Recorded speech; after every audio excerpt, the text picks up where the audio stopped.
NATO aircraft are continuing to track Russian strategic bombers flying over the Atlantic and Black Sea and sorties of Russian fighters over the Baltics in what the 28-nation security bloc described as an unusual burst of activity at a tense time in East-West relations following Russia's annexation of Crimea and invasion of eastern Ukraine. In the largest sortie, 4 Tupolev Tu-95 strategic bombers, Russia's equivalent of the US B-52 nuclear bomber, flew out over the Norwegian Sea, accompanied by 4 refueling tanker aircraft. NATO aircraft have stepped up patrols over the Baltic states of Estonia, Latvia and Lithuania, and Sweden and Norway, who are reportedly considering NATO membership in the light of this year's war in eastern Ukraine, also scrambled jets to see off the Russian threat. Britain's Royal Air Force also intercepted a bomber approaching British airspace on Saturday. NATO claims to have intercepted Russian aircraft more than 100 times so far this year, 3 times more than last year. The Russian army have staged another training drill in the Rostov region near the border with Ukraine. Russia's armed forces have carried out regular exercises along the Ukrainian border in recent months, since Kremlin-backed militants seized pockets of Ukraine's eastern regions of Donetsk and Luhansk and pledged to seek union with Russia. The international community has blamed Russia for orchestrating the insurgency and imposed sanctions against Moscow for its invasion and annexation of parts of Ukraine. Russia, which annexed Crimea from Ukraine in March, denies playing any role in the conflict, despite a growing body of evidence from NATO that shows direct involvement. Almost 4,000 people have been killed in eastern Ukraine since April. More evidence of Russian military equipment has been seen in eastern Ukraine. A journalist for the UK's Telegraph newspaper posted on Twitter that he saw 62 green Kamaz military trucks without license plates, along with 3 Grad rocket launchers and 2 anti-aircraft flak guns. He also wrote that the column was headed for the Kremlin-backed insurgent stronghold of Donetsk. Journalist Christopher Miller, who writes for BuzzFeed, posted, "Today's massive column of military vehicles near Donetsk is the 3rd this week, all with Grad rocket launchers, artillery, and scores of Kamaz military trucks without license plates." Separately, this video was uploaded to YouTube on the same day, November 1st, which appears to show a column identical to the one the international journalists were describing. Also on November 1st, these photos circulated widely on social media, which appear to show Russian tanks and Grad rocket launchers on parade in the center of Luhansk, another eastern Ukrainian city overrun by Russian-backed insurgents. Ukraine Security Service, the SBU, has warned that serious provocations are being prepared that can be then blamed on the Ukrainian authorities. Russia has for months denied sending military equipment and troops to Ukraine, but the Kremlin's increasingly flimsy denials are beginning to unravel as a mountain of evidence begins to tear down Russia's steadfast policy of plausible deniability.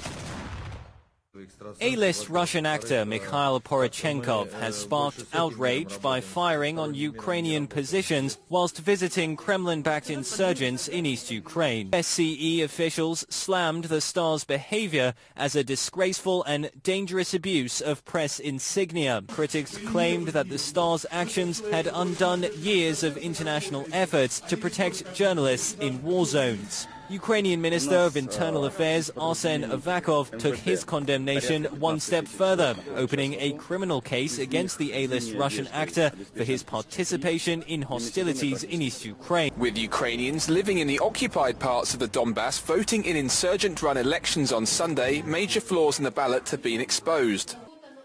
The illegal election, unrecognized by Ukraine and the international community, has an e-voting system which can easily be defrauded by using false data, according to reports on social media. Despite the Donbass vote taking place under the barrel of a gun, Russia has confirmed it will recognize the result, undermining the Minsk ceasefire deal agreed with Ukraine back in September. When elections for the Ukrainian parliament were being held last weekend, Russian-backed militants in the Donbass threatened to shoot citizens attempting to cross the makeshift border to vote.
Еще один град. Ты так заметь, грады как все поломанные, они все на тягаче идут. Они не самостоятельно. Ля, бабулечка стоит, вообще руки развела. Текай быстрее.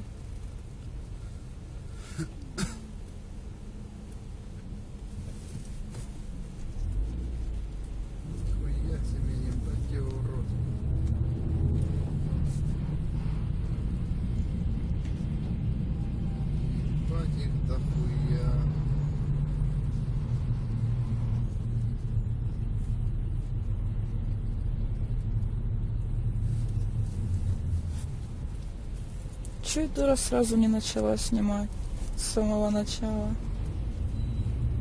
А так только с серединочки.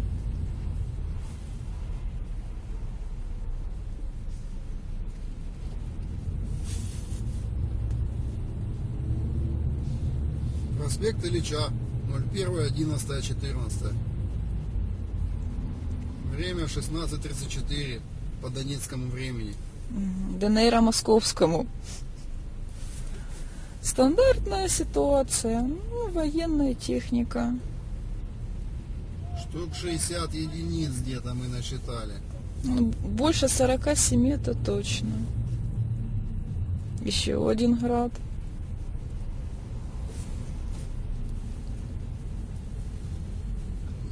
Сошля деловой на аварийках выперся. Так вон, ля, какие, бля, 47. Угу. 47 это то, что мы с тобой четки насчитали, но мы ж не сначала начали это все дело. Ну вот и сейчас не сначала. Надо было, блин. Хотел повернуть, думаю, ну нахер. Закрыли. Перекрывают все выезды, все въезды.